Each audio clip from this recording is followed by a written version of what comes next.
Notre histoire, elle commence avec Astérix. J'emprunte cette image à Goscinny et Uderzo, qui disent en 50 avant Jésus-Christ, toute la Gaule est occupée par les Romains, toute non, et pas si, toute si. Et n'en déplaise à nos amis bretons, en Bretagne aussi, il y a des Romains. Et non loin d'Erquy, où il y a le village d'Astérix, à 30 km, il y a une ville romaine avec un temple romain. Donc toute la Gaule est romaine, et donc les Gaulois vont se romaniser. Alors comment ça se manifeste? Notamment avec la construction d'édifices monumentaux à la romaine. Alors vous reconnaissez tous ici le mausolée des Iulii à Glanum. Mais si on remonte si on va dans l'ouest ou dans le nord de la Gaule, on retrouve un peu partout dans les villes des monuments qui sont faits par les élites locales. Donc c'est des actes d'évergétisme et qui montrent un petit peu la façon de faire à la romaine, c'est-à-dire que les élites, elles investissent dans leur cité comme les Italiens font, et donc les autres Romains. Et cette vie à la romaine se manifeste aussi par le développement de grands centres urbains. Donc on est aujourd'hui à Arles, donc j'emprunte des images de Gaulvin, puisque toutes les collections sont ici, avec, vous voyez, Bordeaux, Orange, Lyon, avec des grands centres urbains qui se développent, comme en Italie, notamment à Pouzol. Et ce développement urbain, il s'intègre dans un schéma commercial qui est encouragé, accentué par des courants commerciaux liés à la présence des armées sur les frontières de l'Empire, donc les limes. Donc, dans notre cas, en Occident, on a deux limes. On a le limes britannique, donc au niveau du mur d'Adrien, qui se développe après la conquête de Claude au milieu du 1er siècle, et puis surtout le limes germanique, donc tout le long de Rhin, où des soldats sont stationnés pour protéger l'Empire. Et si vous voulez un ordre d'idée sur la population qui est installée ici, c'est 60 000 hommes, d'après André de Chernia, qui sont stationnés sur le limes germanique au début du 1er siècle. Donc ces hommes, c'est des légionnaires, des Méditerranéens, qui consomment des produits de Méditerranée, donc c'est à savoir de l'huile, du vin, et aussi du poisson salé, des sauces de poisson. Et tout ça, ça vient de Méditerranée. Donc ces légionnaires, ils sont payés par l'État, ils sont nourris par l'État, et donc ils ont de l'argent à dépenser. Et donc va s'organiser tout un commerce pour pouvoir approvisionner ces armées. Et la région, le Midi, et notamment en particulier Arles, va profiter de ça pour pouvoir développer son économie. Et de l'autre côté de nos flux commerciaux, on a la Méditerranée. Là, vous avez une image de Rome qui compte 1 million d'habitants à l'époque romaine.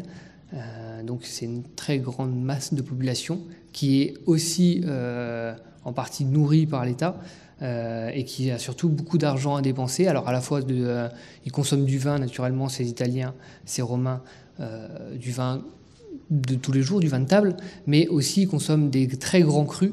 Et donc on va avoir le développement dans les provinces, et en particulier dans notre province, de vignobles qui vont à la fois produire du vin de table et aussi des grands crus. Si vous voulez un ordre d'idée, dans la cité de Vienne, on vend des amphores qui, d'après les auteurs antiques, peuvent être vendus jusqu'à 1000 sesterces l'amphore. Donc c'est vraiment ça peut être vendu très cher.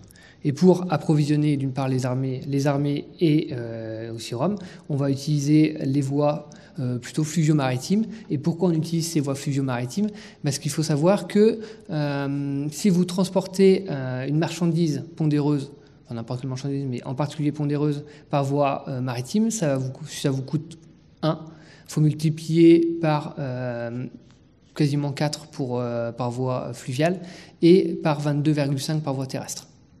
Donc ça coûte beaucoup plus cher de transporter notamment des amphores par voie terrestre. Et donc va se développer dans le commerce fluvial et maritime. Et la Narbonnaise, donc notre région, donc la Narbonnaise, j'y reviendrai, mais est très bien dotée en fleuves, puisqu'on a toute une série de fleuves navigables depuis l'Hérault, l'Orbe, le Rhône naturellement. Et donc justement ce Rhône, il va permettre de remonter jusqu'à Lyon depuis la Méditerranée, et à partir de Lyon, de rejoindre les armées par la Saône et par le Rhin. Et donc, ce Rhône, il va permettre le transport des amphores chargées de matériaux et aussi des tonneaux chargés du vin et d'autres produits. Mais je ne vous parlerai pas de tonneaux aujourd'hui, tout simplement parce que la conférence que je vous présente, c'est une conférence qui est liée aux découvertes archéologiques. Et il faut savoir que le tonneau est un matériau périssable dont on a très peu de traces. Et en particulier dans nos régions, dans le Midi, on n'a quasiment retrouvé aucun tonneau. Dans le Rhône notamment, on n'a pas trouvé de tonneaux vinaires, même s'il y a des traces de leur passage. Mais en tout cas, on n'en a pas trouvé de découvertes archéologiques. Et donc, comment on va retracer ces courants commerciaux? Eh bien, avec les amphores, qui, elles, sont retrouvées en très grande quantité. Alors, qu'est-ce qu'une amphore? Une amphore, c'est une céramique, donc c'est de l'argile, de la terre cuite, qui possède 2 anses et qui va réussir à stocker des quantités de liquide entre 1 litre pour les plus petites, qui transportent surtout du vin qui vient d'Orient, et pour les plus grosses, on va atteindre des amphores qui peuvent atteindre jusqu'à 70 litres, les amphores notamment à huile qui sont produits dans le sud de l'Espagne. Donc, si vous voyez cette image, on n'a pas que des amphores. Vous voyez, il y a toute une série de céramiques qui sont produites, qu'on retrouve dans le musée. Les amphores, c'est vraiment celles qui ont 2 anses. Et on a 3 principales denrées qui sont commercialisées en amphores. Donc, la première, c'est l'huile. Alors, l'huile, on en produit dans la région, mais cette huile, elle n'est pas commercialisée. C'est pour la consommation locale. L'huile qu'on consomme en Occident, elle vient principalement du sud de l'Espagne, d'Andalousie, comme aujourd'hui la province de Bétique. Et elle est commercialisée dans ces amphores Dresselvin. On va retrouver aussi des amphores à poissons, qui viennent principalement aussi du côté du détroit de Gibraltar, donc produits dans le nord de l'Afrique et dans le sud de l'Espagne. Mais ça, pour le coup, on en produit aussi sur le littoral, en Narbonnaise, mais très très peu à Arles. Et enfin, ce qui nous intéresse aujourd'hui, le vin. Et ça, le vin, on en produit tout autour de la Méditerranée. Donc vous avez ici une carte de la Méditerranée, vous voyez, si on fait un petit tour de la Méditerranée, on a du vin produit dans la province de Tarraconèse, en Catalogne, en Bétique, en Afrique du Nord, sur le Levant, autour de la mer Noire, en Asie mineure, en Grèce, en Sicile, en Italie et naturellement en Gaule. Et ma petite image, là, vous voyez que toutes ces amphores, elles transportent du vin, mais elles n'ont pas le même aspect. Et c'est un petit peu l'outil qui va être utilisé par nous autres archéologues, c'est-à-dire et qui était utilisé par les consommateurs à l'époque et les marchands, c'est-à-dire qu'à chaque région, sa forme, et ça permet aux consommateurs de savoir d'où vient le vin.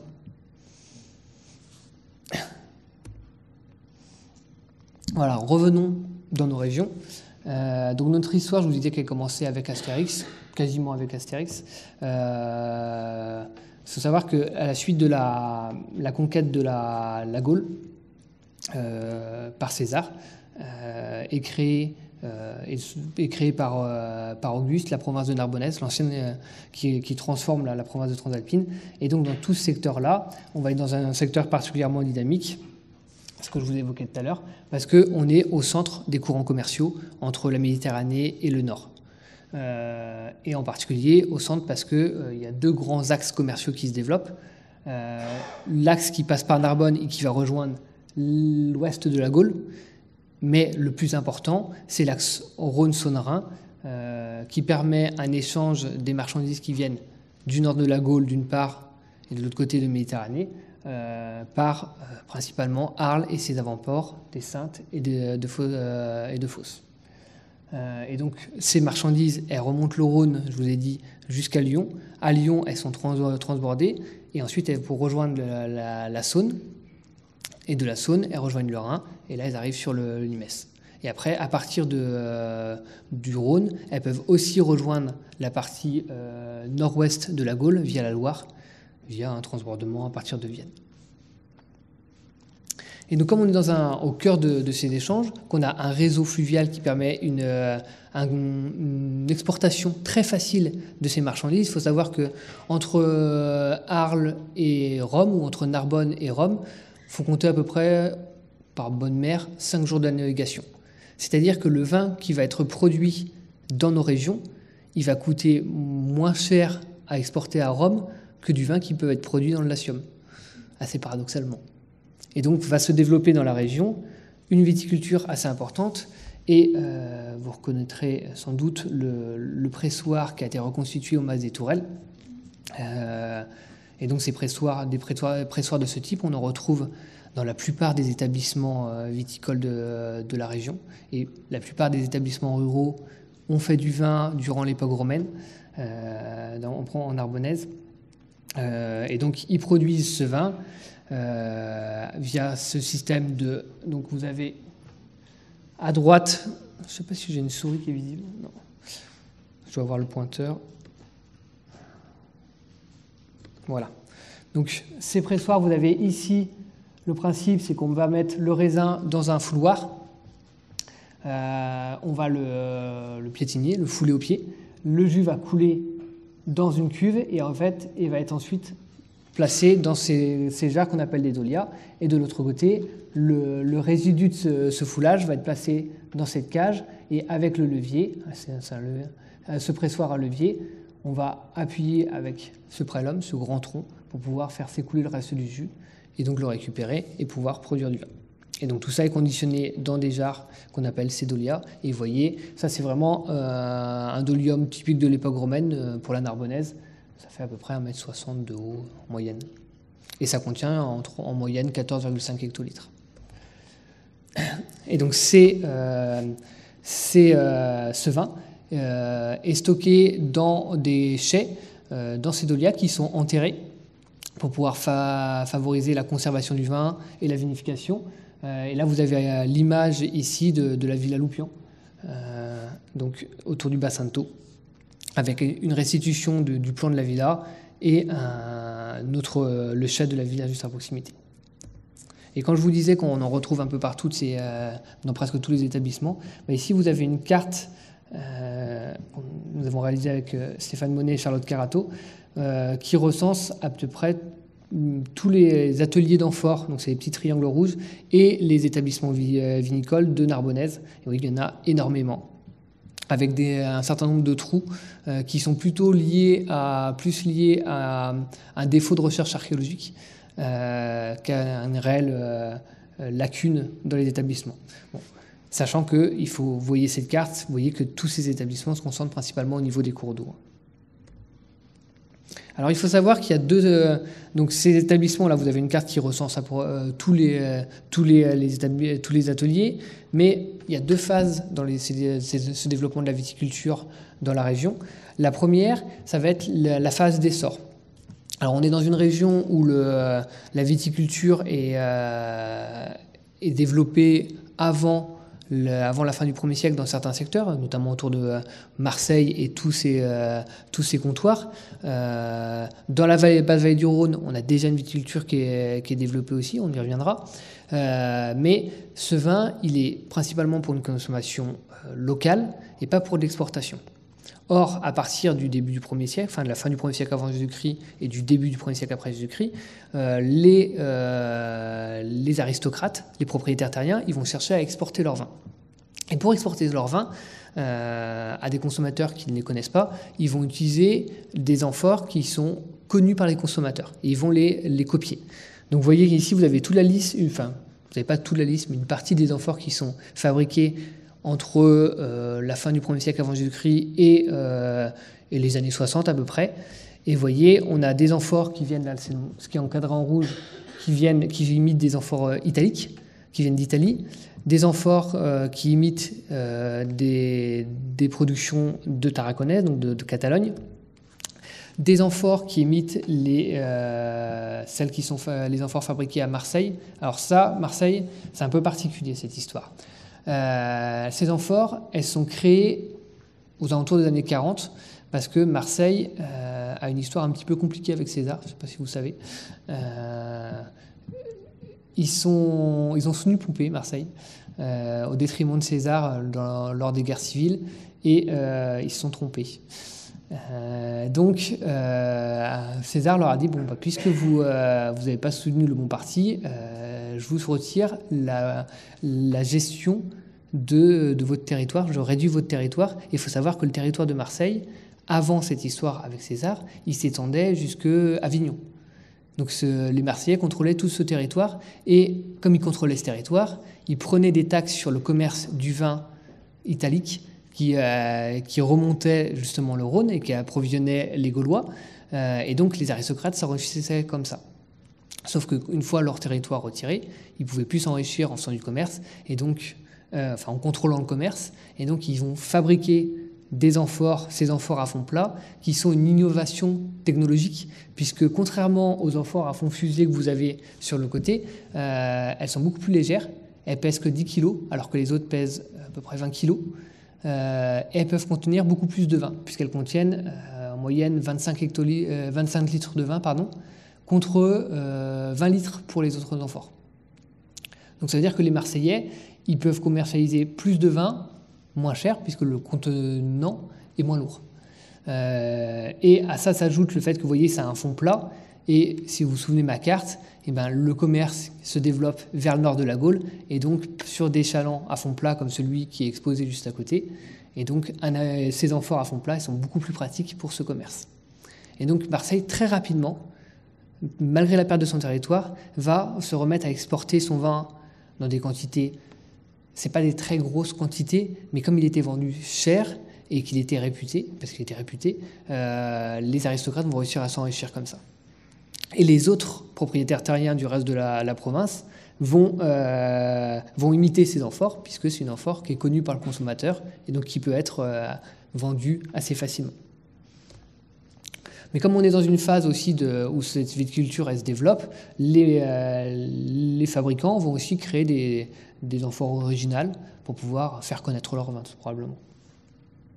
Et donc cette première phase passée, on arrive aux années 60, et aux années 60, le vin qui est produit en Narbonnaise, il est suffisamment réputé dans le reste de l'Empire pour pouvoir créer une amphore emblématique de ce commerce, pour permettre aux consommateurs de reconnaître facilement le vin de Narbonnaise. Et ça, c'est probablement les marchands arlésiens qui sont à l'origine de cette démarche, parce que, on le verra, Arles est vraiment au cœur du commerce. Et pourquoi ils font ça ? Vous avez vu la liste d'amphores que je vous ai montré tout à l'heure. Pour les marchands, dans les grands ports entrepôts comme celui d'Osty, le port de Rome, c'était trop compliqué d'avoir 10-15 amphores par région. Donc ils créent ces deux amphores. La Gauloise 1, qui va être une amphore qui va être destinée au commerce régional, et elle est conçue pour être mise sur les chalands à fond plat, et aussi pour tenir plus facilement sur les charrettes. Vous voyez, elle a un fond qui est beaucoup plus large, elle est beaucoup plus petite, elle contient la même quantité de vin, mais elle est plus petite, le diamètre maximum de l'amphore est plus large, donc elle est beaucoup plus stable. Elle a moins de chances de se casser. Alors que la Gauloise 4, elle est plus en forme de toupie, et donc elle peut être chargée facilement sur les navires, dans les cales des navires de mer qui vont en mer. Et donc cette amphore-là, on va la retrouver depuis le mur d'Adrien jusqu'en Inde.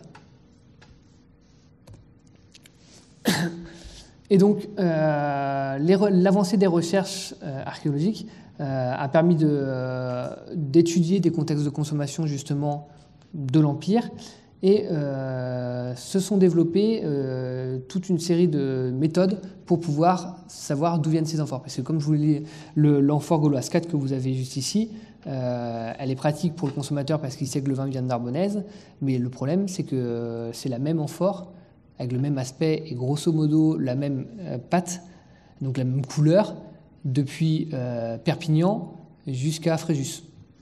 Donc pour les archéologues, c'est pas évident de savoir d'où vient l'amphore exactement. Sauf qu'on a fait des analyses de pâte justement, et comme les amphores sont fabriqués avec de l'argile, en analysant la composition de l'argile, on peut réussir à déterminer l'atelier où elle a été fabriquée, cette amphore. Et ce qu'on a découvert en faisant ça, c'est que l'essentiel du vin qui est commercialisé dans le nord de la Gaule et en Grande-Bretagne provient de la basse vallée du Rhône. On est aux alentours on est à 90% du vin qu'on retrouve en Belgique, à Tongres en Belgique, qui vient de la basse vallée du Rhône, et on dépasse les 90% à Londres. Et à Rome, on retrouve, c'est plus partagé, on retrouve à peu près la moitié du vin commercialisé à Rome, aussi, qui vient de la basse vallée du Rhône. Et après, le reste du vin, ça vient principalement de la côte provençale. On est à 25% du vin qui vient de Marseille, et le reste qui vient plutôt de la côte, du côté entre Toulon et Fréjus, pour simplifier. Donc on est vraiment au cœur de la zone de production du vin pour le grand commerce. Et ça s'explique par sa position géographique et aussi par une viticulture qui est très développée, très précocement dans la basse vallée du Rhône.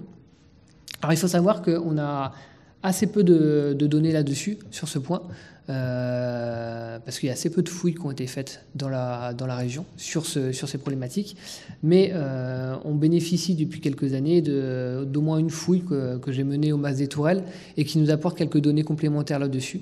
Avant ça, on avait une mention d'un pressoir à vin sur l'île des Sables, donc à Arles. C'est à peu près tout ce qu'on avait pour la période julo-claudienne. Là, avec la fouille des Tourelles, on sait qu'à Beaucaire, à la fin du 1er siècle avant Jésus-Christ, il y a déjà un vignoble qui se développe. Alors, c'est pas évident à repérer. Si vous voyez, vous avez une petite photo qui est apparue sur l'écran. En fait, hop, voilà. Les petits encadrés rouges, c'est des fosses de plantation qui se retrouvent forcément à la base de notre stratigraphie et qui sont des fosses de plantation de caractéristiques de la vigne. Et comme ils sont complètement à la base de la stratigraphie, on sait que c'est le vignoble qui est antérieur à l'installation de la villa qui date du 1er siècle avant Jésus-Christ, l'époque augustaine. Et cette villa, eh bien, la voilà. Attendez juste quelques instants. J'ai l'impression de... Non, c'est bon. Excusez-moi. Donc cette villa, la voilà. Elle a ce plan ici. Et les fouilles qu'on a menées cette année au Mas des Tourelles nous ont permis de mettre au jour le chai de cette villa. Le chai qui est fondé à l'époque augustéenne, qui est créé à l'époque augustéenne. Et vous voyez, vous avez un plan assez traditionnel de villa, si vous vous souvenez de la restitution que je vous ai montrée de la villa Loupian, avec une cour centrale ici et 3 ailes sur le côté. Et vous avez ici nos installations viticoles, avec le chai ici, et ici la salle pour les travaux, pour produire le jus de raisin, qui se transformera en vin. Alors, c'est pas très visuel sur le terrain, puisque vous avez ici les deux images. La photo du haut, c'est les fosses de récupération de nos dolias, donc ces grandes jarres qui font 14,5 hectolitres. Et on retrouve ces fosses, et seulement dans cette partie du site, parce que l'autre partie a été détruite par les installations postérieures. Mais grâce à ces fosses, on connaît la taille de nos dolias, et on peut restituer que le chai de la villa des Tourelles contenait entre 60 et 63 dolias à l'époque, au début du 1er siècle, de 14,5 hectolitres. Donc on est à 900 hectolitres de vin produit pour la villa des Tourelles au début du 1er siècle. Et donc la photo du bas, on la reverra tout à l'heure, mais c'est un autre indice qui montre cette activité viticole. Et en fait, vous voyez ce bloc, en fait, c'est un bloc qui sert un élément de pressoir à vis de notre pressoir, de notre villa. Et donc ça nous a permis de restituer un petit peu l'organisation de cette villa, juste des installations viticoles. Donc vous avez ici l'accès, le chemin d'accès qui permettait d'accéder à une rampe pour pouvoir déverser notre raisin directement dans le fouloir. Et ensuite on a un deuxième pressoir. Alors nous on propose ce schéma-là, donc vous êtes vraiment sur cet axe ici, avec donc, le chemin qui est juste là, notre personnage qui actionne notre pressoir, et contrairement à celui qui est restitué aux Tourelles, vous voyez que ici c'est un pressoir à vis, donc du coup c'est une vis sans fin, et donc il y a juste à tourner pour pouvoir réussir à appuyer sur notre cage, ce prélum, et donc le vin se déverse dans une première cuve, et ensuite par un système de pompe, on remplit les différents dolias de notre chai. Alors il n'y a pas que ces indices. Donc il faut savoir que la villa des Tourelles, c'est la première villa qu'on a entre Beaucaire Beaucaire et le littoral, qui documentent vraiment cette activité, vraiment des installations viticoles pour l'époque augustéenne et julio-claudienne. Mais la viticulture commerciale, elle n'est pas limitée à la campagne. On en retrouve aussi dans les villes, et pour cette période augustéenne, elle se manifeste par la présence, le développement de grands ateliers dans les villes de la basse vallée du Rhône. Comme ici, vous avez le site d'Espérant à Saint-Gilles,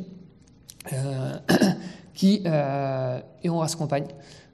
Pour le coup, la ville s'est déplacée par rapport à la cité antique, et ça c'est très pratique pour nous parce que archéologues, parce que ça nous a permis de faire des prospections magnétiques, et ces prospections magnétiques, elles ont permis de détecter une zone artisanale, une zone d'atelier avec 13 fours, et la fouille de l'un de ces fours nous a permis de le dater de l'époque augustaine. Donc pour cette période, on fabriquait déjà des amphores dès l'époque augustaine à Espérant, qui est un ancien emporium, donc un port, pour pouvoir les exporter sur le littoral et puis peut-être aussi vers la Méditerranée. Voilà. Cette viticulture, elle se développe dans le courant du 1er siècle, et notamment ça se manifeste, comme là on est de retour aux tourelles. Vous voyez que ce que j'ai entouré en rouge, en fait, c'est un chat annexe. C'est-à-dire que la production augmente aux tourelles.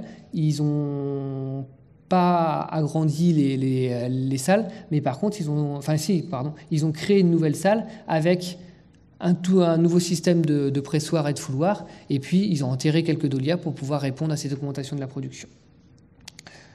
Donc ce développement de la viticulture, il se manifeste aussi par le nombre de villas qu'on retrouve dans la basse vallée du Rhône. Donc là ici vous avez le Beaucairois, donc chaque point rouge représente un site, avec les gros points rouges, c'est des villas. Donc il faut savoir qu'on a une villa dans le Beaucairois à peu près tous les kilomètres ou tous les kilomètres 5. Et que probablement toutes ces villas, enfin, ce qui est pratiquement attesté, que toutes ces villas produisaient du vin.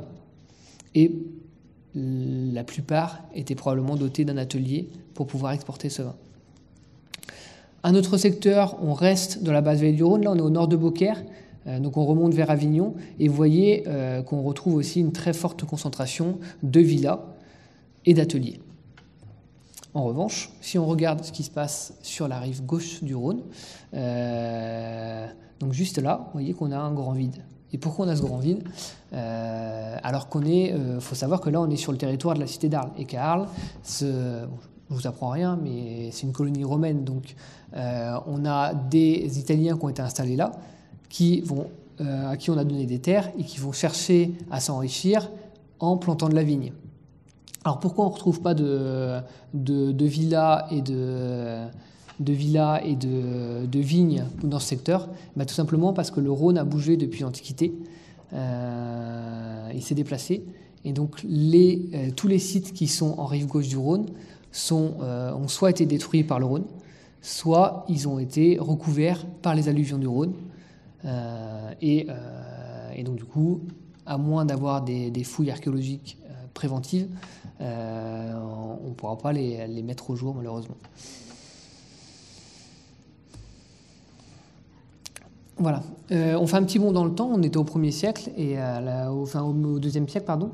La viticulture, par les ateliers, on sait qu'elle reste encore très développée dans la basse vallée du Rhône jusqu'au 4e siècle après Jésus-Christ, puisqu'on a encore beaucoup d'ateliers qui fabriquent des amphores pour commercialiser le vin de la région à cette période. C'est les petits triangles verts que vous avez ici.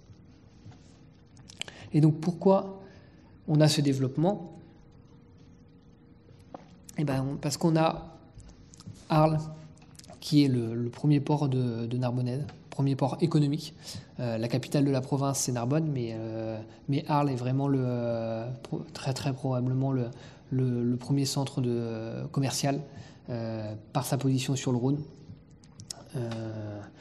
Et il faut savoir qu'à Arles, on a des données qui sont assez disparates, et elle a 2 sœurs, si vous voulez, dans la vallée du Rhône, qui sont Vienne et Lyon, qui sont aussi les 2 autres grands ports de commerce de la vallée du Rhône, tout simplement parce qu'ils sont aux 2 extrémités des échanges. et qui ce sont des centres de redistribution. Parce qu'il faut savoir que les marchandises qui ne peuvent pas arriver directement à Arles depuis la Méditerranée, elles doivent être transbordées avant parce qu'il n'y a pas assez de tirants d'eau pour les navires, et d'où le développement des avant-ports, des Saintes et de Fos-sur-Mer. Et donc à Arles, on a assez peu on connaît beaucoup de choses sur le Rhône, j'y reviendrai, mais pour tout ce qui est contexte terrestre, on en connaît beaucoup moins parce qu'il n'y a pas eu il y a eu un développement urbain qui est moins important qu'à Vienne ou à Lyon. Et de ce fait, on a eu assez peu d'archéologie préventive sur la ville. On se limite principalement à des fouilles et des découvertes anciennes. Malgré ça, et grâce aux fouilles qui sont menées dans le Rhône, on réussit à restituer un petit peu l'importance économique d'Arles. Et là, vous avez une image des deux quartiers de Trinquetaille. Et donc, on peut restituer comme ça les zones portuaires. Donc, c'est ce qui vient de s'entourer en vert, qui sont bordées aux extrémités par des zones d'ateliers. Donc, ateliers d'amphores, bien sûr, mais tout type d'artisanat. Avec les nécropoles qui bordent vraiment l'extrémité des quartiers, et au centre, les zones d'habitat, avec, tout le monde connaît la demousse de la Verrerie, qui est bien caractéristique de Séville. Voilà, donc on restitue quand même ce quartier qui est très dynamique, et ça on le sait surtout par les fouilles qui sont menées dans le Rhône. Faut dire un grand merci à Luc Long pour le travail qu'il a mené depuis la fin des années 80. Donc c'est pas loin c'est 24 épaves qui ont été retrouvées dans le Rhône. Et le Rhône, pour ma problématique, ce qui nous intéresse surtout, c'est les dépotoirs portuaires, qui sont un Monte Testaccio, donc une montagne de tessons subaquatiques. Et on retrouve dans ces dépotoirs énormément d'amphores, mais aussi de la vaisselle, de table, de la vaisselle culinaire, qui nous renseigne vraiment sur le commerce et la vie à l'époque romaine à Arles, malgré des conditions de fouilles, comme vous le voyez, assez compliquées. Et donc ces fouilles, elles ont permis de mettre en évidence plusieurs gisements, avec le cœur bien sûr de l'activité se concentre dans le centre-ville, avec surtout dans cette zone ici. Le gisement A, c'est le gisement où il y a Arles-Rhône 3, qui est le gisement de l'époque flavienne. Et puis après, ça c'est une zone d'atelier. Et puis après, tout ça, c'est ce qui est détaché par le courant de ces dépotoirs et qui vient s'accumuler ici. Voilà. Mais donc, grâce à ça, et la carte archéologique qui a été réalisée par Luc, on peut réussir comme ça à restituer le port d'Arles. Et surtout, la fouille des dépotoirs a livré une très très grande quantité d'amphores, comme je vous le disais, et surtout d'amphores gauloises, et qui, pour notre problématique, nous intéresse particulièrement parce que ça nous montre que ces amphores, elles montrent que Arles, c'est vraiment un très grand centre de redistribution du vin gaulois. Et vous voyez ici un petit échantillon du vin qu'on peut retrouver, des amphores qu'on peut retrouver dans le Rhône, avec du vin qui nous vient du vin à l'Aubroche, qui nous vient de la cité de Vienne. Et si vous vous souvenez du début de la présentation, je vous disais que le vin à l'Aubroche, il est vendu jusqu'à 1000 sesterces l'amphore, donc une petite fortune. Et ça, on le sait, parce qu'on a les marques peintes qui sont conservées dans le Rhône, et vous avez sur cette marque peinte, vous avez juste ici indiqué Vienna, donc Vienne. On retrouve aussi des amphores qui nous viennent de Provence orientale, de Marseille naturellement, avec à la fois là vous avez vraiment c'est l'amphore typique de Marseille, la Gauloise 2, qui est exposée juste à côté. Et puis vous avez aussi des amphores qui sont moins bien conservés, mais avec des inscriptions peintes. Et sur ces inscriptions peintes, on voit apparaître là, donc faut lire le cursif, mais c'est marqué MAS pour Mas, et là on dit MA2SIL Massilitanum. Donc c'est du vin de Marseille. Et des amphores qui nous viennent aussi du Languedoc, avec là ici vous avez Baette pour vin de Béziers. Et en fait il faut savoir que Vienne, la cité, le vin à l'Aubroge, le vin de Marseille et le vin de Béziers, c'est le vin qui est le plus réputé en Narbonnaise, d'après les auteurs antiques. Pline cite que ces trois-là, et dit que le vin de Marseille est vraiment le meilleur. Que le vin de Vienne a un goût de pois naturel et qu'il était très bon, et que le vin de Béziers, il est apprécié, mais que par les Gaulois. Bon, il le connaît quand même, donc ça veut dire qu'ils doivent le connaître. Et on en retrouve de ces marques peintes à Rome, donc ça veut dire qu'il y avait des Romains qui l'appréciaient aussi. Donc voilà, donc Arles, c'est vraiment un centre de redistribution, c'est-à-dire qu'il y a des cargaisons qui viennent de ces secteurs qui arrivent à Arles et donc qui sont redistribuées, donc là principalement vers le nord de la Gaule. Mais c'est aussi un gros centre de fabrication d'amphores, Arles, fabrication d'amphores, parce qu'il faut s'imaginer que les domaines viticoles, dont on n'a pas la trace, notamment en rive gauche, fabriquaient du vin, produisaient du vin, mais c'était les marchands qui étaient en charge de récupérer ce vin et de le commercialiser. Donc, ils pouvaient aller soit acheter des amphores qui étaient directement, du vin qui était directement embouteillé au domaine, mais ils pouvaient aussi aller au domaine, charger le vin en vrac, donc principalement dans des outres, et le ramener dans les ports pour ensuite l'exporter. Ici, l'avantage de cette façon de faire, c'est que ça coûte moins cher de faire venir du vin dans des grandes outres jusqu'au port et de le conditionner en amphore au port, plutôt que de faire venir des charrettes chargées d'amphores ou des mules chargées d'amphores jusqu'au port, même s'il n'y a que 10 km à faire. Et donc se développent à Trinquetail des grands ateliers d'amphores. Donc vraiment, alors plus que des ateliers, on peut parler de manufacture vraiment. Et ça se matérialise comment ? On retrouve dans le Rhône des dépotoirs de rebuts de production. Donc vous avez ici, dans ce secteur, les différentes traces de casses qui sont liées à la fabrication, à la cuisson des amphores, avec de l'argile qui va être collée aux amphores. Vous avez des éléments de four qui sont découverts, là, ce que vous avez ici et là. Et puis des moutons, c'est-à-dire des amphores qui sont agglutinés, des ponces d'amphores agglutinées, avec même des charbons qui sont conservés. Et en plus de ça, on retrouve des amphores avec des noms de potiers en très grande quantité. Et là, TCR Vite, notamment, qui est le timbre qu'on retrouve le plus à Arles, qui a ses ateliers du côté de la gare maritime, ou encore APM, qui est le timbre le plus diffusé dans le monde romain. Et donc ces zones de dépotoir, ça nous permet de distinguer deux grosses zones de production. On retrouve notre carte de tout à l'heure, avec les petites étoiles, c'est les ateliers, les dépotoirs qui sont attestés. Et donc vous avez ici deux zones de production avec des infrastructures portuaires dont on a très peu de traces. On a surtout les dépotoirs.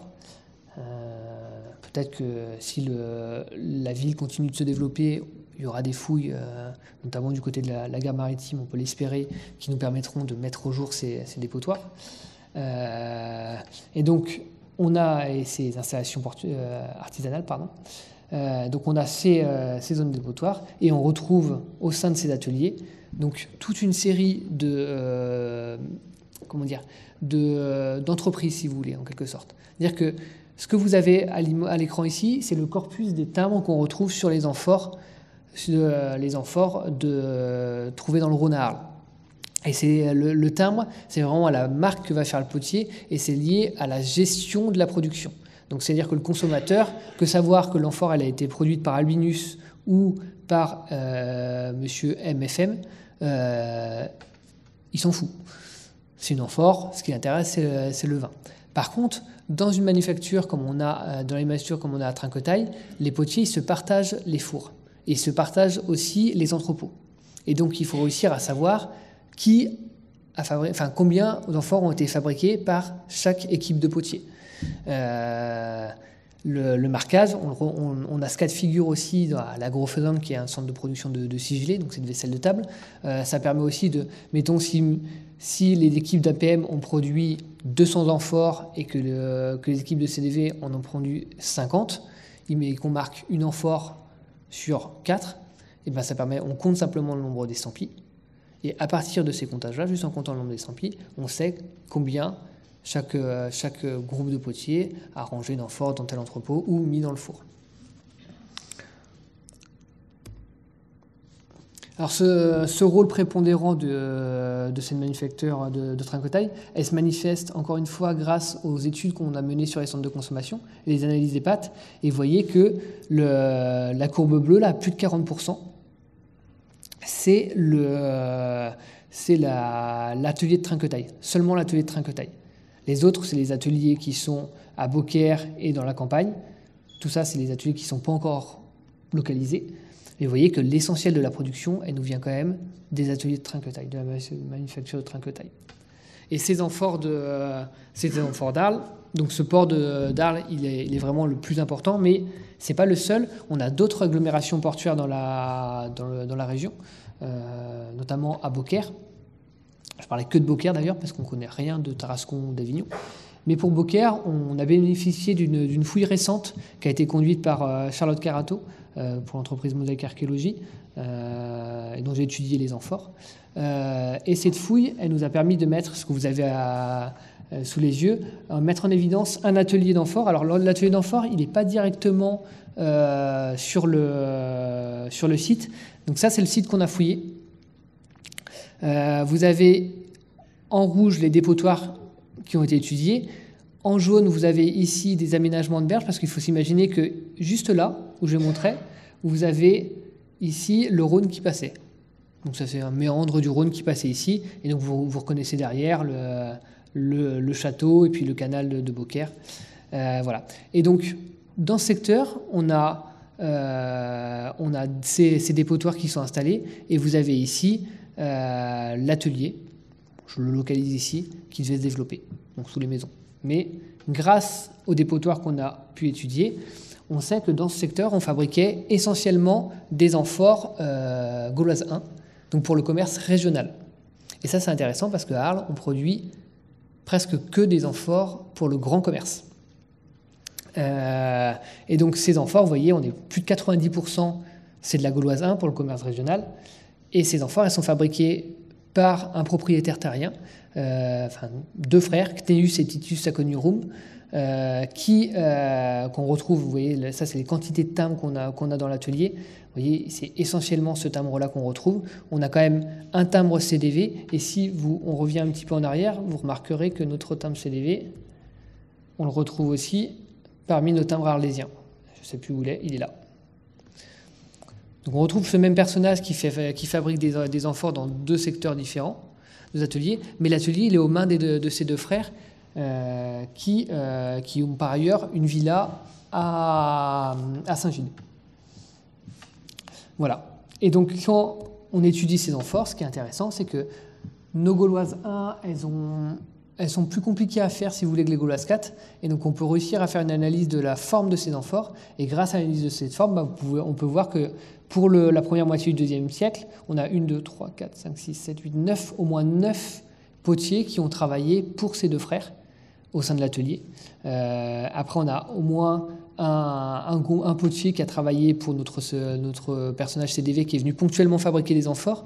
Et ce personnage-là, il est venu ponctuellement fabriquer des amphores parce que il a envoyé une de ses équipes de potiers, parce qu'il avait une commande d'amphores, parce que nos fameux marchands qu'on fait venir se vendent en vrac. Ils ont dit, il nous faut 500 amphores. Donc il a loué les infrastructures de Cneus et Titus Saconiurum pour pouvoir fabriquer ces amphores. Et puis après, on a d'autres potiers qui ne sont pas associés à des timbres, et c'est peut-être d'autres personnages qui sont venus fabriquer des amphores, ou alors des potiers qui ont travaillé ponctuellement pour nos deux frères. Voilà. Et donc, on réussit à restituer l'histoire de l'atelier pour tout le IIe siècle, sa période d'activité. Et vous voyez que durant la seconde moitié du IIe siècle, on a moins quand même de potiers qui travaillent au sein de l'atelier. Alors on s'est amusé à regarder un petit peu ce qui se passait avec l'épigraphie, les stèles, et l'épigraphie amphorique pour ces deux frères. Et ces deux frères, ils nous renseignent un petit peu sur comment ils ont investi dans la viticulture commerciale à l'époque romaine. Donc, je vous en ai parlé, ces personnages, ils ont une villa à Saint-Gilles où ils fabriquent des amphores aussi, on a un atelier là-bas. Ils ont leur atelier à Beaucaire où ils fabriquent des amphores. Donc là, on est vraiment en contexte, par contre, on est en contexte périurbain. Donc ils n'ont pas de domaine, ils fabriquent les amphores. Mais ils ont aussi, il y a une inscription qui mentionne un membre de leur famille à Mainz. Et donc peut-être qu'ils doivent avoir une villa qui appartient à un de leurs membres dans ce secteur. Et par ailleurs, on a des inscriptions funéraires à Cabrières, à Villevieille. Donc on est vraiment sur une famille de Nîmois, des Nîmois, qui sont attestés à Nîmes par ailleurs. Et on a aussi un de leurs membres qui est connu à Vienne. Or, les petits points rouges que vous avez ici, c'est les découvertes des timbres de ces personnages en contexte de consommation. Et donc, essentiellement de la gauloise 1. Et grâce à la forme de ces amphores et au lieu de découverte, on réussit à comprendre que ces personnages-là, ils font ce qu'on appelle une concentration verticale des moyens. Donc, ils produisent le vin, ils le conditionnent, ils le commercialisent. Et pour le commercialiser, ils envoient probablement certains de leurs membres dans les centres de redistribution. Parce qu'à Vienne, si vous voulez commercialiser du vin vers le Massif central, vous le faites remonter jusqu'à Vienne, et à Vienne, vous le chargez sur des charrettes et vous pouvez l'emmener jusqu'à la Loire. Et c'est probablement ce qui se passe. Et pour ça, il faut avoir un agent qui a été enterré à Vienne au regard de ces découvertes. Alors, ça reste de l'archéologie, c'est des hypothèses, bien sûr, mais c'est un schéma économique qui marche plutôt bien. Voilà. Et outre ces personnages et donc ces centres, ces agglomérations où on fabrique des amphores, on a aussi beaucoup d'amphores qui sont fabriqués dans les domaines ruraux. Et donc là, vous avez vraiment une cartographie de ces ateliers avec, donc vous voyez Arles où on a énormément d'ateliers autour, et puis des domaines où on va fabriquer essentiellement de la gauloise 4. Et parmi ce domaine, on va revenir sur le Mas des Tourelles, puisque on a la chance d'avoir une fouille qui permet de documenter un petit peu son histoire. Donc notre atelier du Mas des Tourelles, vous voyez, Arles est juste au bout ici. Donc on est au pied de la costière. Il s'installe là parce qu'il a toutes les ressources indispensables pour fabriquer les amphores et il a le domaine. Et donc on a trois phases pour cet atelier, avec à la fin du 1er siècle et au début du 2e siècle après Jésus-Christ, un atelier qui va se développer dans la partie ouest de la villa, où on a assez peu de données pour cette période. On a surtout les bassins de traitement de l'argile et le hangar de tournage. On n'a pas les fours, ainsi que quelques dépotoirs. Cet atelier, il va s'agrandir au milieu du 2e siècle, et à cette période, on a le four qui est un grand four en amphore, des zones artisanales avec des hangars de tournage et de stockage, et puis on a aussi énormément de dépotoirs aussi pour ces périodes. À la fin du 2e siècle, la villa, elle décline. La villa décline, et donc l'atelier est redécalé, il prend moins de place, sans doute qu'il produit moins d'amphores, et donc il est redécalé dans la partie ouest de notre site. Et pour ça, en fait, ils vont remployer ce bâtiment ici pour installer leur four. Sauf que ce bâtiment, c'était un grenier à l'époque, qui était doté de piliers pour pouvoir supporter la charpente. Et donc le temps de fabriquer, d'installer les fours, de construire les fours à l'intérieur, ils vont faire un petit four en amphore pour assurer le conditionnement de leur vin. Et une fois terminé, ils vont créer leur four et l'associer à un bassin de traitement de l'argile. Et enfin, la dernière phase de l'atelier, on est entre la seconde moitié du 3e siècle et le 4e siècle. On a un nouveau couple de fours qui fonctionne. Alors, je vous ai parlé de structure. Justement, cet atelier nous permet de voir un petit peu toutes les structures de production, indispensables à un atelier d'amphore, et qu'on retrouvera si on fouille d'autres ateliers dans la région, très probablement. Les premières, c'est les bassins de traitement de l'argile. Et pour ces bassins, on en retrouve, alors on n'a pas ceux du 2e siècle, mais par contre, on a les bassins pour la fin du 1er siècle et pour le 3e siècle. Alors vous avez un exemple ici de bassin vraiment très bien conservé. Le principe, c'est que vous mettez de l'eau avec de l'argile dans un premier bassin de décantation. Les impuretés que vous avez dans l'argile vont tomber au fond du bassin, et les éléments, l'argile pure va s'écouler avec l'eau dans de grands bassins comme ceci. Et après, par évaporation, l'eau va s'enlever et vous allez pouvoir récupérer de l'argile pure qui va réussir à permettre la fabrication de vos amphores. Et donc ces bassins, dans les premiers temps de l'atelier des Tourelles, c'est de simples fosses qui sont creusées, qui sont mis en réseau à des différentes altitudes. Alors pourquoi ils font ça ? Parce que ce type de bassin est recouvert de tuiles. Alors c'est facile à utiliser dans un atelier parce que les ateliers produisent des tuiles, sauf que dans la première génération de l'atelier, on ne produit pas de tuiles, et donc ça coûte très cher d'acheter des tuiles juste pour faire des structures artisanales, et donc ils vont simplement faire des fosses qui vont tapisser d'argile pour éviter de rajouter des impuretés au moment où ils récupèrent leur argile pour fabriquer leurs amphores. En revanche, vous voyez ici au IIIe siècle, on a retrouvé lors de la campagne 2024 un de ces bassins, de ces grands bassins pour le traitement de l'argile, pour ce qu'on appelle des fosses de pourrissage, c'est-à-dire qu'une fois que l'eau s'est évaporée, on va laisser l'argile comme ça à pourrir et on viendra l'extraire au fur et à mesure des besoins. Et donc vous avez ces bassins-là qui sont encadrés de tuiles et le fond, ils n'ont pas mis de tuiles, ils ont juste tapissé d'argile. Une fois que vous avez cette argile que vous avez récupérée, elle est restée un petit moment dans ces bassins, donc il va falloir la retravailler, la hacher, la malaxer pour pouvoir faire des amphores. Et donc on retrouve sur le site les traces de ce qu'on appelle des bassins de marchage qui sont très mal conservés.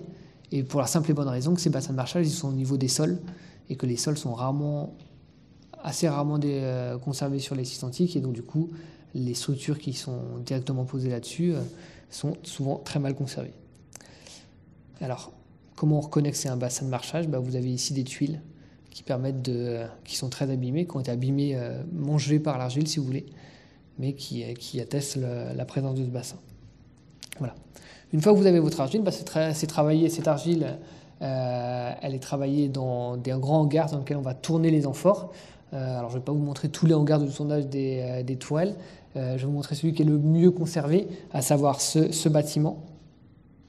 Et donc vous voyez que le principe, c'est que le personnage qui va tourner l'amphore, il va s'asseoir, s'adosser à un mur, et il va utiliser un plateau circulaire qu'il va faire tourner pour pouvoir modeler son amphore. Et donc, d'un point de vue archéologique, comment ça se matérialise ? Voilà. Comment ça se matérialise ? C'est des simples trous qui vont être remplis d'argile, qui vont être installés le long des hangars du tournage. Ou alors, on retrouve ici notre élément de pressoir qu'on a vu tout à l'heure, qui est remployé pour servir d'axe de tour de potier. Et vous avez une petite banquette et une amphore qui est juste là. La banquette pour que le potier s'assoie, et l'amphore, en fait, elle est en position de remploi. Elle va permettre au potier de mouiller son argile régulièrement pour pouvoir garder une argile suffisamment plastique pour fabriquer son amphore. Pour mémoire, une amphore, ça pèse 10 kg. 10 kg d'argile à tourner. Donc ça demande un peu de travail. Voilà. Et donc dans ces hangars,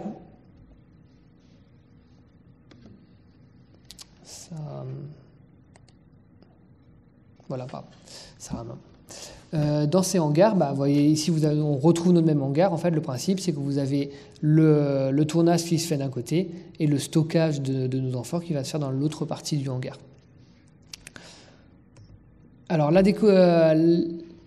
ces amphores, on en a retrouvé, comme je vous l'ai dit, dans les dépotoirs, et elles nous renseignent un petit peu l'activité de notre atelier à travers les marques de tâcherons, qui sont ces marques ici que vous avez, qui sont des simples marques au doigt, comme on va retrouver sur les pierres des cathédrales.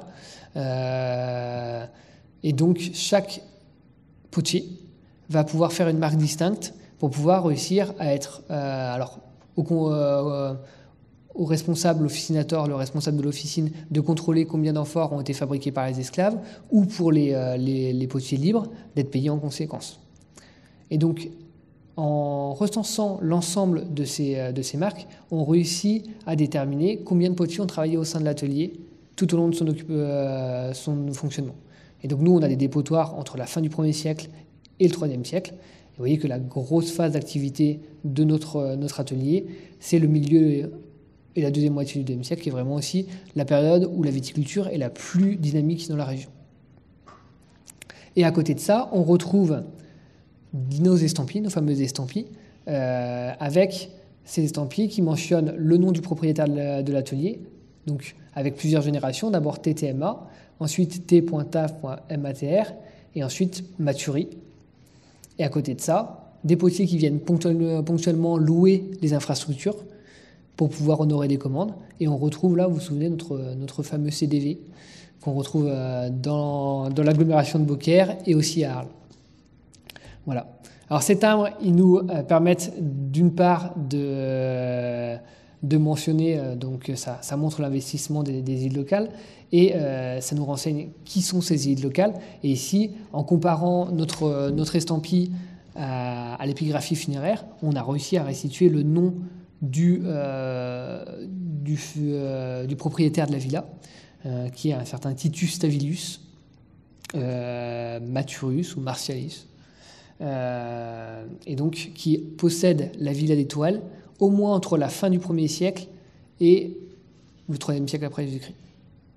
Avant lui, c'était peut-être sa famille qui possédait la villa, mais il a aussi très bien pu l'acheter à cette période pour pouvoir fabriquer les amphores, au moment où se crée l'atelier. Et donc, ces îles locales, le cas de Titus Tavidius, il n'est pas unique dans la basse vallée du Rhône. On retrouve dans les villas des noms des estampilles comme ça, qui sont vraiment associés à cette villa et qui mentionnent le nom des propriétaires de ces villas qui fabriquent des amphores dans leur domaine. On retrouve aussi dans ces villas, et ça c'est un cas plus rare, une estampille qu'on retrouve à Arles aussi, qui est Mercator. Mercator, c'est le marchand. Et là, on serait plutôt dans un autre cas de figure, c'est-à-dire qu'on aurait des entreprises, des corporations de marchands, de fabricants de potiers engagés par des marchands pour pouvoir conditionner nos amphores. Et c'est pour ça qu'on retrouve ces timbres à la fois dans les ateliers et dans les ateliers portuaires, urbains, et dans les domaines. Et donc du coup, on a donc le cas de figure où le propriétaire terrien va fabriquer des amphores, embouteiller son vin directement et le vendre direct comme ça aux marchands. Et on a aussi le cas de figure où on a des élites locales qui vont vraiment investir dans la viticulture en créant des corporations de potiers qui vont fabriquer leurs amphores dans les ports et qui vont déplacer en fonction des commandes dans les domaines. Donc, les deux timbres les plus abondants qu'on a ici à Arles, c'est TCR 8 et APM, on en a parlé tout à l'heure, et on retrouve en dessous notre fameux CDV qu'on retrouve aussi un petit peu partout. Et c'est ces timbres-là aussi, surtout APM et CDV, qu'on va retrouver diffusés partout dans le monde romain. C'est vraiment les deux timbres que vous allez, si vous avez un timbre dans un musée, vous avez visité un musée en Suisse ou en Allemagne, il y a des chances que ce soit un des deux-là qui tombe. Voilà, revenons Tourelle. Avec nos structures artisanales, ces structures, elles sont fabriquées dans des fours. Et ces fours, ils sont très intéressants, parce que là, vous avez les différents fours qui sont fabriqués, qui ont été construits aux tourelles pour pouvoir cuire ces amphores. Donc les premiers fours, ici, donc à chaque fois, c'est le même principe. Vous avez un grand four à amphore de plan rectangulaire et un petit four à céramique qui va être accolé à notre four. Donc ça, là, on est à la seconde moitié du IIe siècle. On a notre petit four qui est installé juste ici, four de transition pour une saison ou deux, le temps de fabriquer les autres fours à la fin du IIe siècle. Et on retrouve un four qui est rectangulaire. Alors, il est très abîmé, certes, mais c'est toujours un grand four rectangulaire et il est remplacé par, de nouveau, ces fours qui ont exactement la même morphologie. Vous avez ici une image de ces fours, une comparaison. Et vous voyez qu'on a toujours la même forme des fours. Et ça, c'est très intéressant parce que si on compare avec d'autres ateliers en Narbonnaise, que ce soit dans la vallée de l'Aude ou dans la vallée de l'Hérault, où il y a des grosses recherches, des recherches approfondies qui ont été menées sur ces problématiques de la fabrication des amphores, tous les fours qu'on retrouve dans les ateliers sont différents. Ils ont une forme différente. Il n'y a que dans la basse vallée du Rhône, enfin Tourelle en l'occurrence, où on retrouve toujours la même morphologie de four qui va être utilisée pendant plus de 100 ans. Et ça sous-entend qu'il y a des corporations de maçons, des fabricants de fours, qui travaillent dans la région pour pouvoir fabriquer ce four et qui se transmettent la façon de faire de père en fils. Et comment c'est possible ça ? C'est possible seulement parce qu'il y a une telle production d'amphores dans la région qu'on peut se spécialiser dans la fabrication des fours. Alors que dans d'autres secteurs de Narbonnaise, comme la vallée de l'Hérault, c'est pas possible. Donc, c'est pas impossible peut-être, mais en tout cas, les recherches archéologiques ne le montrent pas. Alors ces fours, ils sont intéressants aussi parce qu'ils nous permettent d'aborder les capacités de cuisson des fours et donc du coup savoir combien d'amphores ont été fabriqués dans les fours. Et ce qui est intéressant, c'est que je ne donnerai pas le détail de tous ces chiffres, je vous laisse lire, mais on est à peu près sur la même capacité de 8000 amphores, un peu plus de 8000 amphores en moyenne pour chacun de ces fours. Parce que plus un four va être gros, plus il va mettre du temps à cuire les amphores, mais on pourra en mettre plus. C'est-à-dire que notre petit four de la fin du IIe siècle, là, ce qui est en jaune, il peut faire 13 cuissons par an. Alors que le premier état de notre grand four du milieu du IIe siècle, il peut en faire que 7. Alors théoriquement, on peut faire cuire un peu plus d'amphores avec 13 cuissons dans le petit four. Mais le fait est que plus le four, l'activité est importante, et plus les fours sont gros. Pourquoi ? Probablement parce qu'il faut s'imaginer qu'il faut réussir à écouler les amphores. Donc si vous avez un grand four et que vous fabriquez directement 8000 amphores, il faut être sûr de les vendre aux marchands. Alors que si vous avez une demande qui est plus ponctuelle ou vraiment en montagne russe, et bien avec un petit four, vous pouvez être très réactif et pouvoir honorer les commandes en fonction de leur arrivée. Et la viticulture dans la région, partout dans la région, elle a cette histoire, c'est-à-dire qu'à la fin du 1er siècle, avant Jésus-Christ, elle prend son essor, elle se développe jusqu'au milieu du IIe siècle. Là, on est vraiment au milieu du IIe siècle, à l'acmé du commerce du vin de Narbonnaise. Et à partir de cette période, de la seconde moitié du IIe siècle, le commerce du vin de Narbonnaise décline parce que, pour plusieurs raisons. La première, c'est qu'on a un déclin démographique important parce qu'il y a ce qu'on appelle la peste antonine qui est passée par là, qui doit être un épisode de choléra, je crois, donc qui rétame une partie de la population. Et pour cultiver la vigne, il faut beaucoup de personnes. Donc il y a moins de personnel. En plus de ça, il y a des concurrences qui naissent avec le vin qui vient d'Afrique du Nord et qui peut approvisionner Rome. Et de l'autre côté, du côté des Limes, du nord de la Gaule, et ben on a les vignobles aussi qui se développent dans l'Est. Et donc du coup, les marchands ils vont privilégier le vin local qui va coûter moins cher. Donc toutes ces raisons vont faire que le commerce du vin de Narbonnaise va décliner à partir de la fin du XIe siècle. Mais à Arles, on reste quand même dans la région d'Arles, dans la basse vallée du Rhône, on reste très dynamique puisque, comme je vous l'ai dit, on aura des amphores qui seront fabriqués jusqu'au IVe siècle. Voilà. Ces amphores, elles sont fabriquées jusqu'au IVe siècle aussi parce que les potiers, ils vont s'adapter à la concurrence en fabriquant des amphores qui sont toujours plus performants. Donc là, vous avez l'exemple je vais laisser l'exemple du Mas des Tourelles, mais si on prend les amphores qu'on retrouve dans le Rhône, on aura le même exemple, c'est la même évolution. Et cette évolution, c'est une évolution morphologique qui est liée à une augmentation de la capacité de nos amphores. Il faut savoir que les premières amphores, celles qui sont produites à Marseille, font 25 litres. La Gauloise 4, au moment où elle est créée, elle a une capacité d'à peu près 30 litres. Et au IIIe siècle, on a une capacité moyenne de 37 litres. Ça veut dire qu'on a gagné, entre la fin du 1er siècle et le 3e siècle, on a gagné 7 litres par amphore. C'est-à-dire qu'il y a besoin de mettre beaucoup moins d'amphores dans les bateaux pour pouvoir commercialiser la même quantité de vin. Et ça rend le vin plus concurrentiel.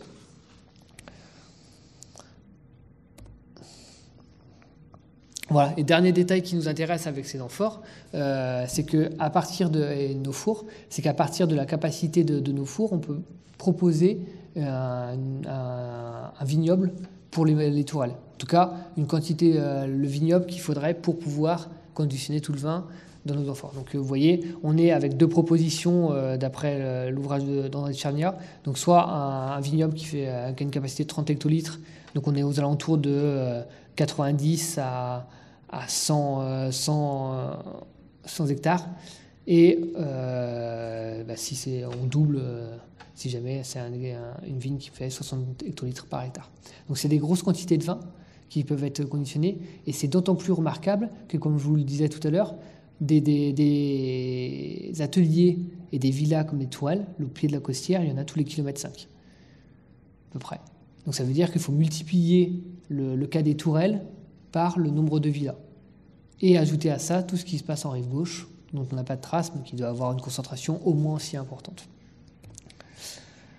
Voilà. Notre villa des Tourelles livre également de beaux dépotoirs, comme sur le site de Sud-Canal à Beaucaire. Sauf que là, vous voyez que les proportions sont complètement inversées, puisqu'on est à plus de 90% d'amphore gauloise 4 contre 10% d'amphore gauloise 1. Donc, c'est-à-dire que l'essentiel du vin conditionné amphore aux Tourelles, il va rejoindre Arles et être destiné au grand commerce. Donc soit pour le mur d'Adrien, soit pour rejoindre la Méditerranée, Rome, l'Égypte, etc., etc. Voilà. Et donc, pour conclure, on a, grâce à l'étude de ces sites, ces différents sites, ces différents contextes, on peut réussir à restituer un schéma économique pour le commerce du vin dans la basse vallée du Rhône, schéma qui est ce qu'il est, c'est-à-dire que plus on fouille de sites et plus on se rend compte que l'organisation est complexe. Mais grosso modo, la conclusion qu'on a aujourd'hui, c'est que pour ce qui est du grand commerce, donc le vin destiné à longue distance, on va avoir les domaines viticoles qui sont le long du Rhône, et de la Costière, etc., qui vont faire produire de la Gaulascat et l'acheminer jusqu'au port d'Arles. À ça, vous ajoutez le vin qui arrive en vrac dans le port d'Arles. Et du port d'Arles, le vin va être exporté à longue distance, en remontant le Rhône ou en descendant le Rhône pour rejoindre les avant-ports des Saintes et de Fos et ensuite être exporté vers la Méditerranée. Pour le commerce local, régional, on va avoir la Gaulascat qui va être produite et donc on va avoir des amphores, des ateliers qui vont exporter directement, des domaines qui vont exporter directement leur vin vers les autres agglomérations ou vers d'autres domaines. Et aussi du vin qui va rejoindre le port de Beaucaire pour être exporté, mais là, qu'en remontant le Rhône. Et là, le vin va remonter le Rhône, il va approvisionner toutes les agglomérations de la moyenne vallée du Rhône, et puis après, il va pouvoir rejoindre le Massif central pour aller approvisionner ces secteurs où on ne produit pas de vin. Et à côté de ça, naturellement, depuis Beaucaire ou le port d'Espérance, ce vin qui est conditionné en Gauloise 1, il va être exporté par voie lagunaire ou par la voie domitienne vers les agglomérations de Narbonness. Bon, je vous remercie pour votre attention.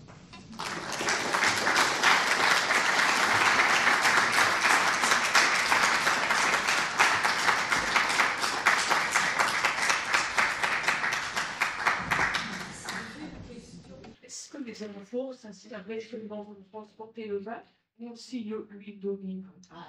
Alors, dans la région, c'est soit le vin, c'est essentiellement le vin, et après on a quelques amphores qui vont être fabriqués sur le littoral pour conditionner soit du poisson salé, soit des sauces de poisson, donc le garum, le fameux garum qui est du Nyockman, et toutes ces sauces de poisson. On sait par exemple, et au musée il y a une belle amphore qui vient du secteur d'Antibes, qui mentionne de la mouria d'Antibes, qui est aussi mentionnée par les textes antiques, donc qui est une sauce de poisson. Mais l'essentiel du vin quand même, et comme des amphores, c'est du vin. Pour vous donner un ordre d'idée, alors j'ai étudié beaucoup d'amphores qui viennent du Rhône dans le cadre de ma thèse. J'ai juste une amphore à poisson locale par rapport à mon lot qui compte plusieurs milliers d'amphores. Donc c'est vraiment, dans le secteur, c'est essentiellement le vin. Et l'huile d'olive, non, parce qu'en fait, c'est un peu comme aujourd'hui. Si vous regardez une bouteille d'huile d'olive, l'origine d'une bouteille d'huile d'olive, vous allez voir que ça vient d'Andalousie. Et à l'époque romaine, le climat est à peu près le même. Et c'est beaucoup plus rentable de faire venir de l'huile pour le commerce, pour le grand commerce, j'entends, d'Andalousie que d'essayer de le produire ici.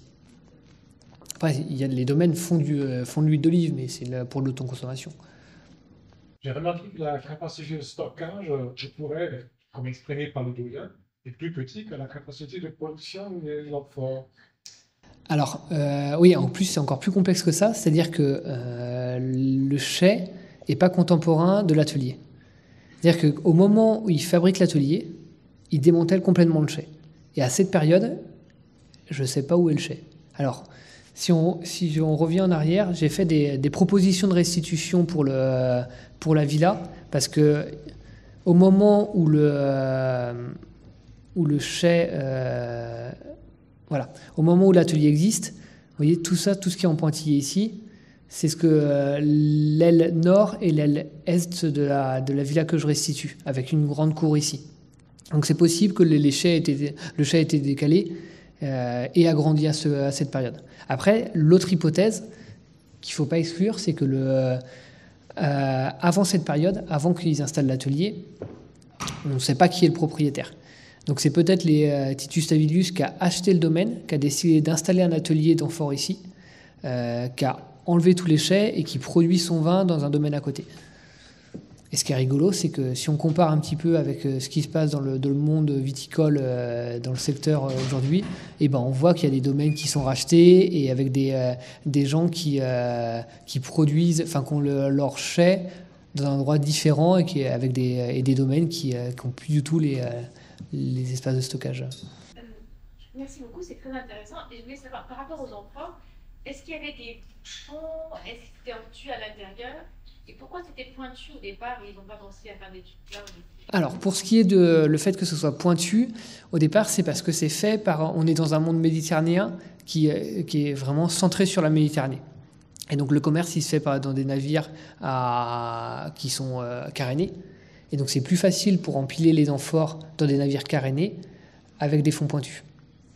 Et d'ailleurs, la forme de la Gauloise 4, elle va tendre vers ça, elle va tendre vers cette forme un peu pointue en gardant le fond plat, mais elle va essayer de se rapprocher de ça, sans doute pour faciliter le commerce par navire maritime. Après, pour ce qui est des bouchons, alors je n'ai pas montré d'image ici, mais on a deux types de fermeture pour nos amphores. On a d'abord le bouchon en liège, et ensuite on a le couvercle en céramique. J'en ai un que je peux essayer de vous retrouver. Donc le couvercle en céramique et l'étanchéité est faite avec la poix. La poix, c'est un goudron végétal qui est tiré des arbres des résineux. On va faire chauffer les branchages des résineux. On va récupérer cette résine qui va faire un pain. Et en laissant réchauffer, on va enduire les dolias et les amphores, parce que la céramique, c'est poreux. Donc ça va permettre de les étanchéifier. Et une fois que cette résine, elle se refroidit, c'est comme du verre en fait, ou de l'ambre, quoi. C'est super dur. Et ils en enduisent le col de l'amphore, ils calent le bouchon en liège, et ça vitrifie. Et comme ça, c'est fermé. Et ils font pareil avec le couvercle en céramique. Voilà, les couvercles, c'est ça. Donc ce couvercle-là, il vient se mettre... Bon, l'échelle n'est pas la bonne, hein, mais il vient épouser vraiment la forme de notre col d'amphore. Et est-ce qu'ils étaient pleins? Est-ce que vous savez, ils le gardaient, ils le buvaient tout de suite? Et ça, enfin, les amphores, là, c'est pour les particuliers ou les particuliers, ils vivent avec un petit truc? Ouais. Alors, on a tous les cas de figure. Alors, une fois que l'amphore était ouverte, ils pouvaient le reboucher parce que 30 litres de vin, faut pouvoir le consommer. En plus, on n'est vraiment plus dans un monde celtique où avant l'arrivée des Romains, les Celtes, ils achetaient des grandes quantités d'amphores, ils faisaient des grands banquets, et là, tout était consommé lors de ces banquets. Là, c'était une question politique pour les aristocrates de montrer leur puissance puisqu'ils faisaient venir du vin de loin. À partir du moment où les gens se romanisent, ils boivent du vin tous les jours. C'est du vin de table. Et après, on a soit le consommateur, la plèbe, qui n'a pas les moyens d'acheter 30 litres de vin. Ils vont aller à la taverne avec leur cruche. Et là, le tavernier va leur servir 1 litre de vin, il va leur remplir la cruche. Et donc lui, il referme son amphore au fur et à mesure. Et après, il y a les élites qui vont acheter directement du vin, principalement du vin de Marseille, du vin de Vienne, et puis du vin aussi qui vient d'ailleurs en Méditerranée. Et eux, ils doivent, à mon avis, ils le referment au fur et à mesure, ils le sortent en fonction de leurs envies. Et le vin, il peut être vieilli en plus. Vous n'avez pas évoqué la question de la vinification. Alors, de quel point de vue? Comment vinifier? Le vin, ce n'est pas simplement du jus de raisin. Oui, ça vieillit tout à fait. d'une certaine manière.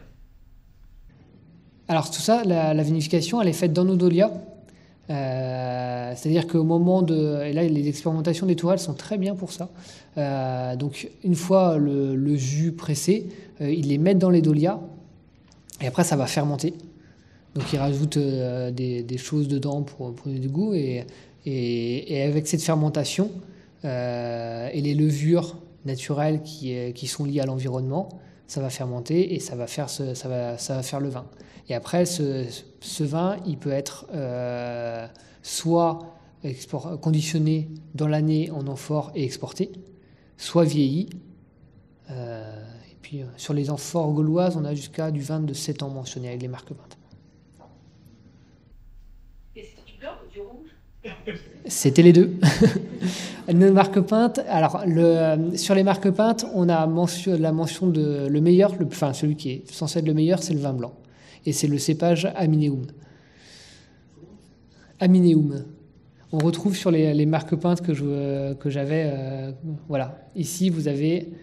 Alors, si on regarde un peu dans le détail, donc Baët, c'est pour du vin de Béziers. Vetus, du vin vieux, donc c'est du vin qui a plus d'1 an. Pénarius, alors Pénarius, ça veut dire vin de garde. C'est-à-dire que on va pouvoir le mettre dans la cave. Et non, j'ai pas cet exemple ici. Mais il y a sur des marques peintes, sur ce genre de marques peintes, on peut avoir marqué le cépage, et notamment Amine pour Amineum. Alors, il y a des recherches qui sont menées là-dessus, notamment par Laurent Boulby. Mais on a très peu de...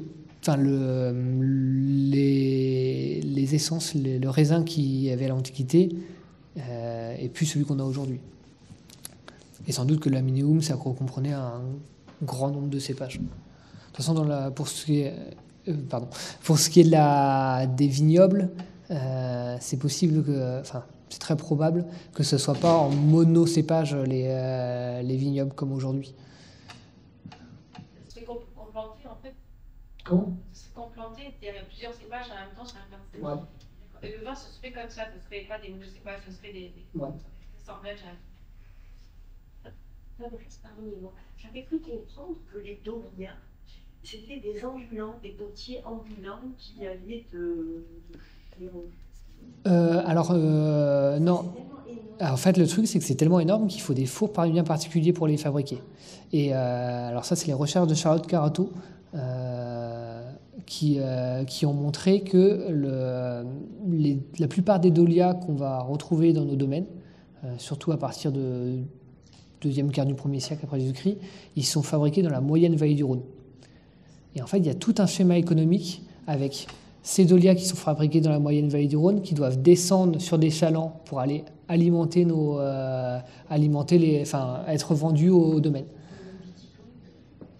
Et c'est pour ça que d'ailleurs, à la fin du 1er siècle, au Tourelle, quand ils déplacent le chai, parce que forcément qu'ils n'ont pas arrêté de faire du vin, ils récupèrent tous les dolias. C'est-à-dire que nous, on a fouillé, alors il y a une partie qui est détruite par le four, mais sur la partie qu'on a fouillée, tout ce qu'on a trouvé, c'est un fond de dolia qu'ils ont cassé au moment de la récupération, mais sinon, ils ont recreusé ils ont tout décaissé la villa, mais alors, ils sont descendus jusqu'à l'assise de fondation des murs, ils ont tout démonté, ils ont ensuite fait des grandes tranchées pour récupérer les dolias, et après, ils ont rebâti par-dessus. Les amphores étaient à usage unique ou étaient quelquefois en réemploi? Alors, il y a deux cas de figure. Enfin, il y a plusieurs cas de figure aussi. Les amphores qui vont être fabriquées en Gaule et qui vont partir au loin, à Rome notamment, elles sont en usage unique.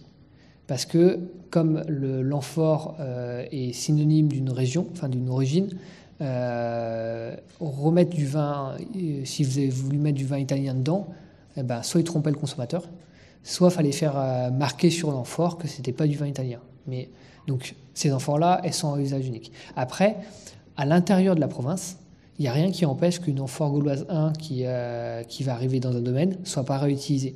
Et d'ailleurs, c'est probablement ce qui se passe avec... toutes les amphores se ressemblent, c'est à peu près toutes la même pâte, sauf celles qui sont produites dans la vallée de la Cèze et de l'Ardèche, tout ça, c'est des pâtes caléolithiques blanches très caractéristiques, et ces amphores, on en retrouve partout dans la région. Donc il y avait le vin, forcément ils achetaient du vin de ces régions qui devait être apprécié, mais une fois arrivés dans les domaines, et notamment à Sud-Canal, à Beaucaire, là, on en retrouve de ces amphores. Il n'y a rien qui empêche que les amphores soient nettoyés, repoissés, et qu'ensuite ça reparte. Puisque pour le consommateur, de toute façon, l'important c'est de dire vin de Narbonnaise. On a l'idée du degré du vin. C'est une bonne question. Alors, j'ai plus en tête. Il faudrait regarder ce qu'ont fait les collègues là-dessus. Mais je suis pas sûr qu'on ait des. Je crois il est moins fort qu'aujourd'hui. Et surtout, la difficulté aussi, c'est qu'il n'était pas consommé pur. Pour les Romains, on est des barbares. Parce qu'on le boit pur. Et donc, du coup, même s'il était. Quand bien même on aurait le degré, il l'adoucirait, quoi.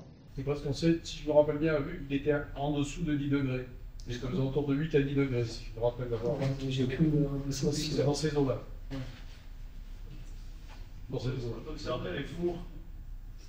On a vu à peu près c'était plus de 1000 enfants par feu. Est-ce qu'on peut, en 3D, on peut reconstituer comment il était le four? Est-ce que vous avez essayé de ça, premièrement, et deuxièmement, grâce à la quantité de bois qu'il fallait. Alors, Bruneti, pour la première question, alors oui, on a des fours qui ont été reconstitués. Alors souvent dans mes communications, j'utilise une image que j'ai empruntée à mes collègues qui travaillent à Narbonne. Mais là, c'était déjà assez long, donc j'ai dû supprimer. Mais d'ici l'année prochaine, j'espère, on devrait avoir une reconstitution de notre four des tourelles. Et l'idée, de toute façon, pour les tourelles, c'est de faire toute la reconstitution 3D de la villa.